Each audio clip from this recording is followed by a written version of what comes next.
Hello, roofing and restoration industry. Alex Duta here, coming back at you with another video.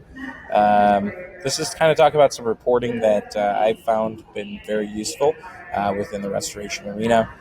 With the permission of our friends over at Violand Management Associates, who were actually the original ones to plant the seed of an actual flash report, I have kind of made this video, but again, this is a flash report that I've used for quite a few years now, and I kind of tweaked it to my liking.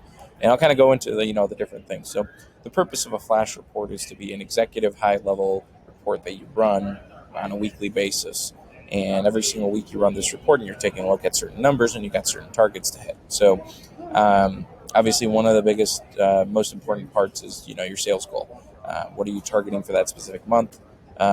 And how close are you to actually targeting that? So you would compare the invoice month to date to the actual sales goal, and in this situation, we were $120,000 overshot the sales goal, which is a good thing. The second thing that we look at is 90-day average monthly sales. So in the past 3 months, what have our sales been looking like? And a lot of times, you want that number gradually going up, and what you'll see is let's say you're shooting for $5 million in a year, or, 2 million. You're not just going to take that number and divide it by 12 and have just a linear sales goal every month. Two reasons why that is. One, obviously restoration is seasonal, so sometimes you might have higher predicted sales numbers, let's say in the winter versus in the summer. But also, two, you always want to have your sales efforts be kind of exponential. So that way, by the end of the year, you're overshooting your sales goal, but you're also set up for the next year's progression. So if you plan on having a $3 million year this year and then a $5 million next year, by the end of this year, you want to be somewhere, if you would take that 90-day average sales and multiply it by 12, you want to be between the 3 and the 5 million roughly. So that way you're growing exponentially as you're going. So another key number, our Achilles heel in the restoration industry is obviously the total accounts receivable. Now that doesn't bother me as much as the turn on receivables. So there's actually a function built in here for the turn on receivables, and that'll basically tell us how long does it take us to collect. So accounts payable, what do we owe to pay out right now to our subcontractors and such? What's our next payroll looking like? The cash in this week, the cash in this month, cash out this week, cash out this month, and a positive and negative cash flow, right? So we want to see, are we hemorrhaging cash or are we actually building cash up? So cash on hand, how much money do we have, on hand right now? And then with our line of credit, what is our total cash available? So this is important. We want to know if we take on a large job or something like that, how much is going to hit our cash flow? And having a line of credit is also very important for those commercial losses and such. So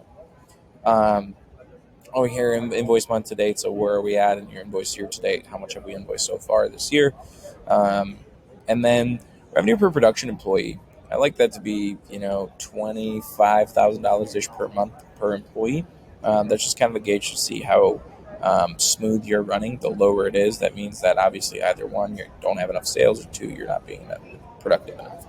So, and then what I like doing is taking this entire analysis and breaking it up by department, because there's different department goals. And if you see in this picture right here, what the left side tells us is that, we've got about a 55-day turn on receivables, and it's showing us a pretty good picture. And we go over here to rebuild, it shows us a different picture, right? One of the things that obviously rebuild COGS are super great, 36.74 for that specific month. And accounts receivables are great. So we're close to 30 days on rebuild collections. Now, when we get over to MIT, our turn on receivables is 124 days. So just taking a look, okay, the average is somewhere at 55, which is fine. But realistically, the problem that we're having in collections right now is in mitigation. So the other thing to take a look at is your COGS on emergency service restoration. What is your 90 days there too, because you have different sales goals for the different departments, or at least you should have. So, and same thing for our contents department, our exteriors.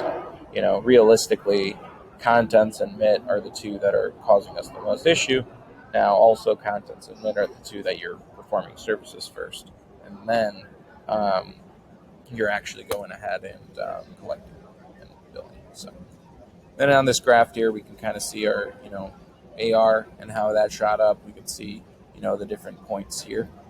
within this graph. But I'm typically running this weekly, sorry.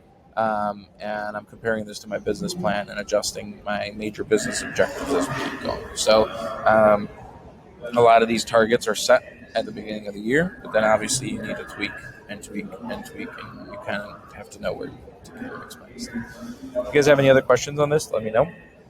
I'll be posting a link in the bottom for you to be able to download this as well, and kind of go from there. Thanks so much, guys. Talk to you guys soon. Happy selling.